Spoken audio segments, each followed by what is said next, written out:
Hi, I'm Carolina from Always Expect More. Today I'm going to show you how to English paper piece hexagons. Ready? Let's get started. For English paper piecing hexagons, you'll need some supplies. You'll need fabric, your English paper piecing hexagon shapes. We're using 1.5-inch hexagons, some sharp scissors, sewing needles, a glue pen for basting, a comfortable thimble, thread, and some kind of marking pen.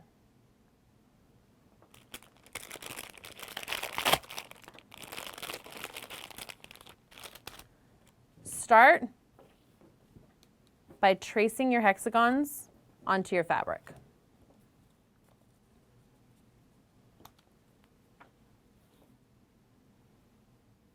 You can use a water-soluble pen, or you can use a graphite pencil on the back of your fabric.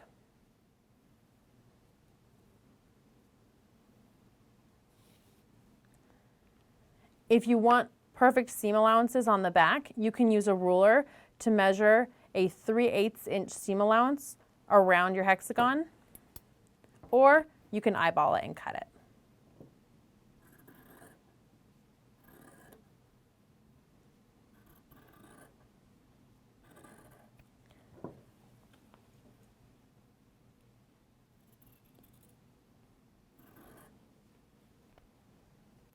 You'll want to cut a variety of different fabrics for an interesting look. Once you've cut your fabrics, you'll need to baste them. There are techniques for thread basting hexagons, but that takes a lot more time. This is a quick and easy way to secure your fabric to your paper shapes. Start by adding a line of glue along one side. If you can, avoid getting glue right on the edge, but if you get a little glue on the edge, it isn't the end of the world. Finger press your fabric down. Do the same thing on the opposite side. When you attach this side, you want to attach it smoothly with a teeny bit of tension, but don't stretch your fabric. Stretching your fabric will make it really hard to insert your needle between the fabric and the card later on when we're sewing. Now, go around the other side and glue the fabric on all sides of your hexagon.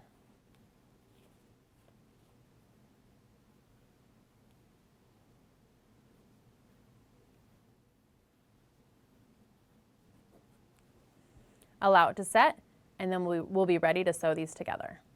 Now that we have our hexagons basted, we're ready to stitch them together. Put 2 hexagons right sides together. Take your needle and insert it up through the back. This will ensure that your thread tail is hidden later on and won't be poking out from any edges. Secure your thread with 3 small stitches in place. Each of these stitches, we're trying to grab 2 to 3 threads from the fabric on either side, and we're trying not to go through the paper. You'll feel your needle as it just hits the top of that paper, but does not pierce it. Once we've done our 3 stitches in place, we're going to stitch all the way across the seam with stitches that are between 1/8 and 1/4 of an inch apart. Each time we want to grab just 2 to 3 threads from each side and not go through the paper.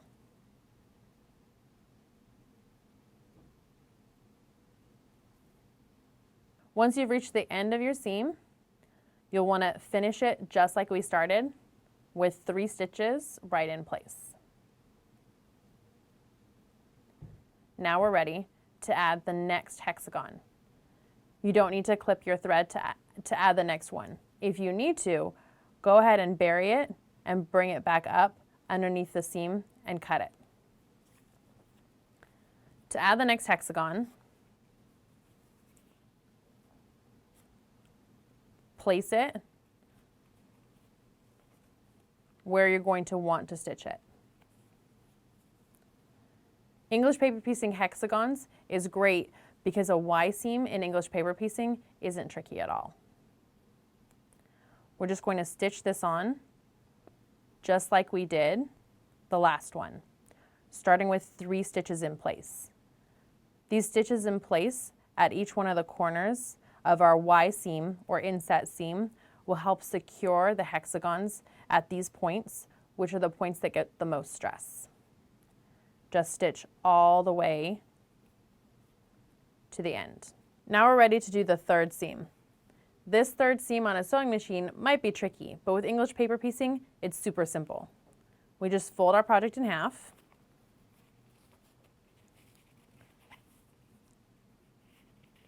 Line up the seams and sew.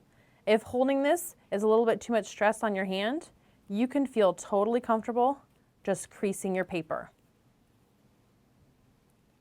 And we'll sew this seam just like we did the others. Bringing our thread up.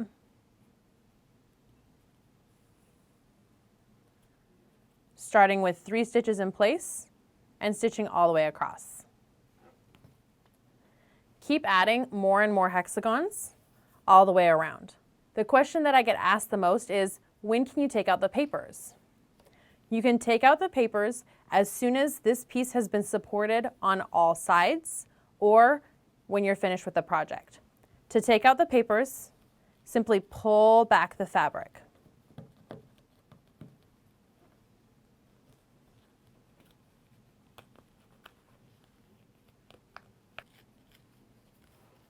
Now your paper is out. You can absolutely reuse these papers over and over again until they start to lose their shape. Keep adding more and more hexagons